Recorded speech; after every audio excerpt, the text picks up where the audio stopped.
hearing on Senate Bill 1555. Senator Sollman. Do you want summary? Did you have someone else? Pardon? Do the summary. Yes, a summary would be great. Thank you. Thank you, Mr. Chair, members of the committee. Senate Bill 1555 modifies the process used to determine the amount of state funding required for a quality public K-12 education. The measure declares an emergency and takes effect on passage. There is a -5 amendment posted, and that -5 amendment modifies the goals of the public education system. It removes the goal of compliance with the requirements of a standard school district and replaces it with the goal of complying with applicable state and federal laws. It removes all provisions from the base bill relating to compliance with requirements of a standard school district. It adds the requirement for a public hearing prior to adoption of the cost model, and it modifies requirements of the contract for the cost model to include professional judgment panels of currently practicing Oregon educators representing a variety of roles in public schools and districts, a statewide panel of currently practicing Oregon educators representing a variety of roles in public schools and districts to make final recommendations about the resources included in the cost model, and a preliminary report after resource selection. This amendment changes the interval of the cost model from 8 years to 6 years. Thank you very much. Senator? Thank you, Chair. My colleague, Representative Ruiz, will probably be coming in to join me as well. Chair Frederick, Vice Chair Weber, and members of the committee, for the record, I'm Janine Sollman. I am the state senator for Senate District 15, proudly representing Forest Grove, Cornelius, Hillsborough, and the Rock Creek area of Western Washington County, Oregon's CHIPS Cultures and Commerce District. Our commitment to Oregon's children demands that we get this right. When we calculate what it costs to educate a child, we're not just running numbers. We're making a promise about the kind of future that we're building together. Every student in Oregon deserves an education system that is funded based on what they actually need to succeed. This bill is about honoring that promise with accuracy. Senate Bill 1555 fundamentally transforms our approach by establishing measurable, calculable educational goals that replace the aspirational but vague objectives in our current system. We cannot accurately cost what we cannot clearly define. This bill ensures that our cost model is built on concrete, achievable benchmarks that reflect what Oregon students actually need to learn and succeed. For the first time in Oregon's history, we achieved sufficient funding according to the quality education model. Yet student outcomes do not reflect what our students are capable of, especially compared to national achievement. And it is clear we still have a long way to go in ensuring our students have the resources they need to succeed. You're hearing the theme? The American Institutes for Research Evaluation made clear that our quality education model falls short of professional best practices in multiple critical areas. In 2024, some of the QEC commissioners asked for funding to modernize the QEM. We asked national experts to evaluate our system, and they told us that we need to do better. Senate Bill 1555 is our response to that call. We cannot keep doing the same thing and expecting different results. This bill makes 3 fundamental improvements. First, it ensures neutral expert researchers with proven track records will calculate the costs, bringing professional rigor and best practices to this essential work. Second, the measure recognizes Oregon's diversity. Our state includes small rural schools, large urban districts, and everything in between. The new cost model will account for this variation in ways our current model does not, ensuring we understand the real costs of delivering quality education in every corner of the state. And third, by maintaining the model's stability for 6 years while providing updated dollar amounts every biennium, we create predictability educators and policymakers need while ensuring calculations remain current. As an 8-year recovering school board member from Hillsborough, From 2009 to 2017, we continually raised the issue of the need for stable funding for schools. Roller coaster funding in response to a crisis does not set our students up for success. Oregon families trust us to fund their children's education based on honest, transparent calculations. The QEC has been anything but transparent, and having members that have vested interest in the amount proposed is problematic. School districts depend on us to provide clarity about what resources they should have and why. And our students are counting on us to build a system that truly reflects what it takes to prepare them for their future. Senate Bill 1555 moves Oregon to a rigorous, research-based system that will serve our students and communities for years to come. When we know the true cost of a quality education, we can make informed decisions and meet that obligation. Colleagues, I urge your support. Thank you very much. Thank you. Representative Ruiz. Thank you, Mr. Chair. For the record, good morning, everybody. I'm Ricky Ruiz, State Representative, District 50, covers Gresham and East Portland. Thank you for having us in your early committee hearing. A lot of catching my breath as I ran across the hall. A lot of what my co-chair has mentioned, I think I don't want to repeat a lot of that. I think it is really critical for us to understand what this does. This doesn't change. One of the things I've been getting a lot of emails from constituents, from people from across the state, is saying that we are changing the funding method. This does not change the funding method. This changes what aspiration and what does that look like in collecting the real numbers of what education costs across the state, which can equip us with more tools in the toolbox to fully understand the needs for districts in rural Oregon and urban Oregon, and even within different school districts in those specific areas as well. So I just want to make sure we know this is not changing a funding formula. This is not changing a funding method. This is changing the way we collect information on the costs, the expenses, and what it takes for Oregon to be fully funded for education.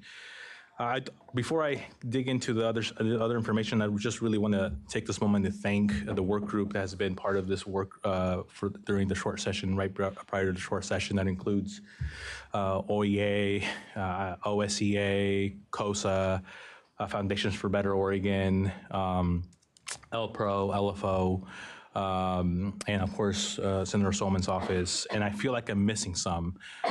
And I would spell all of them out, but it's really hard to keep track of acronyms during the short session. But without their input, without their work, without their feedback, I truly do believe the -5 wouldn't have happened.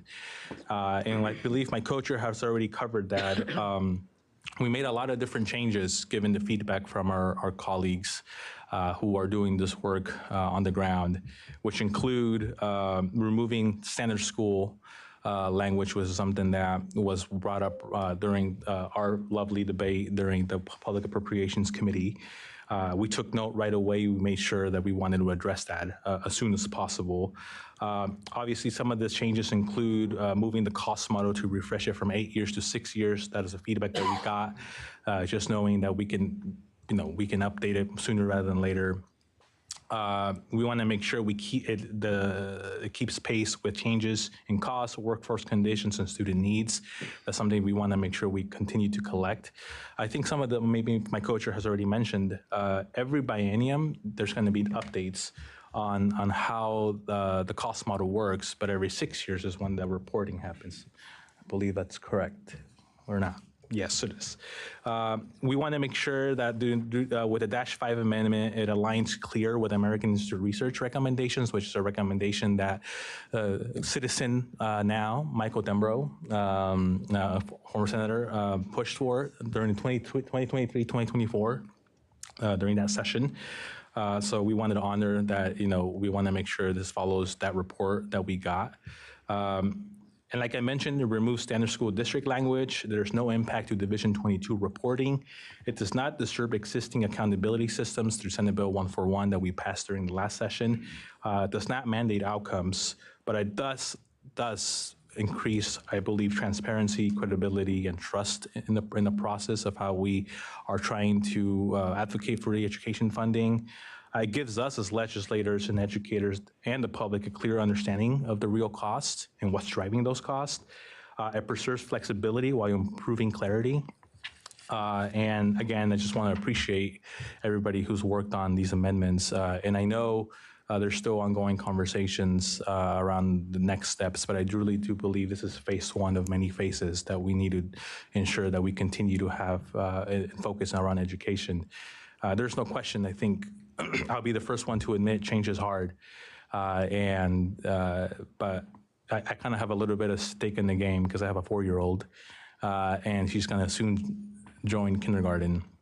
And I want to make sure that she has the best education, selfishly, the best education that she can get, but also everybody should be getting the best education. I think in partnership with our partners who are part of this work group, we can make this happen. And I think this is step one of many steps that we got to take to do that. Thank you, Mr. Chair. Thank you. Are there any questions? Yes, Senator. Thank you, Chair Fredericks. I'm curious, are we ever going to have a problem where we fall short of being able to fund it? And what will happen if, we fall short of having to be able to fund this at the level that it is? What will be the ramifications? What will be the fallout, and how will we fix it? Chair Frederick, Vice Chair Weber, thank you so much. And first, I want to take us back just a little bit to the current model, which is the quality education model with the Quality Education Commission. We know that every time the report comes forward, they have a number that is placed in there that says that if you meet this dollar amount, you have met the quality education model. Every student, and then it has very aspirational goals that are not measurable, goals that do not define and say, all right, you offered this, you took care of this, you had sufficient enough funding in special education, or students took this many career technical education, because we know what that does for student success. They're very aspirational goals, and the process has been, and my co-chair and I are very new to the Joint Appropriations Committee, but from my understanding, even in talking to former chairs of that as well, the process has been the report comes in, they have the number, they tell us that we didn't meet it, we say thank you, we get the report, and we move on. It doesn't do anything to move student success. It's not doing anything but giving a dollar amount out there that really, how is that dollar amount calculated? Where does that come from? It comes from a group of people who place this information with information provided by ODE, but it doesn't move the dial on anything, and it doesn't make for like the bottom. What I think everybody wants is strong student outcomes. That doesn't provide that. So then we come in and we then, now this last session, there was a report that said, you didn't meet it again. But actually what we found out was there was some dollar figures and some revenue streams that were not included within that model. So they made that course correction. We did meet the quality education model, but when you look at where our student outcomes are, and I'm gonna be the first to tell you, we have student success stories all across our state, bright students. Where we are struggling is when we look at, compared nationally, and looking at graduation rates and things that are measurable, we're not doing the best service to our students. So we have to look at how we look at those dollar figures, how we get that amount, and this QEM QEC model doesn't move that dial. So we call this the QEM 2.0. I mean, honestly, the definition of insanity is doing the same thing over and over again and expecting different results. And so a QEM 2.0 really looks at how we can be responsive, having this non-partisan research national-based company go out and ask students all across, ask educators and different folks that are associated with education, whether that's school officials and educators and everyone that has has a part in student success, and really looking at what does it take for students to succeed in Burns? What does it take for students to succeed in Beaverton? We know that will fluctuate, which is why we have the 6-year study in coming in, but also know that it provides us real figures. We will do everything we can. And I do believe that number is going to come up higher than what the quality education model gives us, right?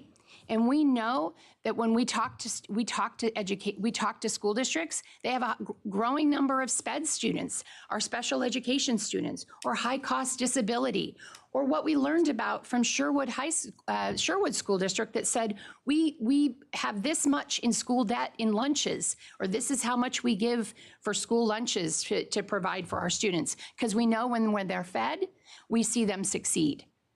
So all of those costs are built into this cost model. There will be flexibility. We will be responsive to emergencies, 100%. That's our role as legislators. But the number that we have, the cost model that shows us what it will take, will be our North Star. That will be what we know we need to get to help students succeed. And we're going to do everything we can to get there. But the number that we have now is not working. We're not meeting the mark, and we're seeing students fall between the cracks, and we need to do better. Thank you very much. That was my concern, and you explained it very well. Thank you. Senator? Thank you, Chair. Thank you so much for this conversation today. I'm looking forward to the testimonies we hear. And I know we share that value of wanting to make sure we're fully funding our expectation of the education system and give our students in Oregon what they need, the resources, and the teachers what they need, those resources to succeed at their work. And so I really appreciate the values that you both lean in with in your roles in the subcommittee especially. I'm wondering if you can help me understand the 8 years, 6 years, why that interval? Because I actually really appreciate that it's every 2 years right now, that there's a consistent conversation that we're reviewing and analyzing, that we go back to, kind of current analysis. I might suggest that 6 years could become kind of an out-of-date amount of time. There's a lot that changes in our world in 6 years. And I'm wondering why that's seen as more stable than a current interval. Yeah, thank you, Senator Anira Mislin. Mr. Chair, if it's okay, could we, under your guidance and your permission, invite Monica, who's the LPRO research. Just to answer this, and I think Monica can probably answer this better than I can. So there is actually adjustments every 2 years that equates for inflation, roll-up cost. So it's going to be updated every 2 years. Just the main report will be released every 6 years. But is Monica here? Yeah. Yes. And Yes. Chair, if I might, thank you, Chair Frederick. Yeah, please. Chair Frederick and Senator Neron-Mislin. I appreciate that comment. And again, I'm just going to reiterate that I am a former school board member, and consistently we talked about the roller coaster funding and how unstable. And that we are in 2026, and that still continues to be an issue. When we hit that dollar amount that people say, we need this for a state school fund, we still hear districts. Portland Public School, $50 million. I think it's Hillsborough School District, $20 million. We hear about these concerns, and that's why I think having really good information of how that what is really driving the cost of that. When we talk about high cost disability, or we talk about the different programs, what is driving those costs so that we can get more supports to schools to help kids? Good morning, Chair Frederick, Vice Chair Weber, and members of the committee. I'm Monica Cox, and I am a senior research analyst with the Legislative Policy and Research Office. So to the question about why 6 years, why 8 years, just going back to best practices, professional best practices, the recommendation is that fundamentally the model should be responsive to changing contexts in schools, but there should also be some predictability and stability in it. So there is a recommendation around updating the full cost model every 5 to 10 years. Originally 8 years, felt like that's right in the middle. We're on a biennial schedule here, so having it be an even number of years worked. But 6 years is, also, works within that range. But in addition to having the biannual cost updates to adjust for inflation, helps in the intervening biennia. So, but I also want to acknowledge that we have seen some pretty seismic events affect how we deliver education, what the needs of our students occur over the past 4, 5, 6 years. And I believe that there is some language in the bill that allows for the legislature to actually go back and update it on a shorter timeline if it's needed. So it is responsive to the reality that things might drastically change. But the goal for the purpose of having this goal, this funding goal, according to best practice, is to have some stability in how we identify and understand the resources that are needed in our schools. Thank you. Thank you. Any further questions? No, we will move on to some other folks as well.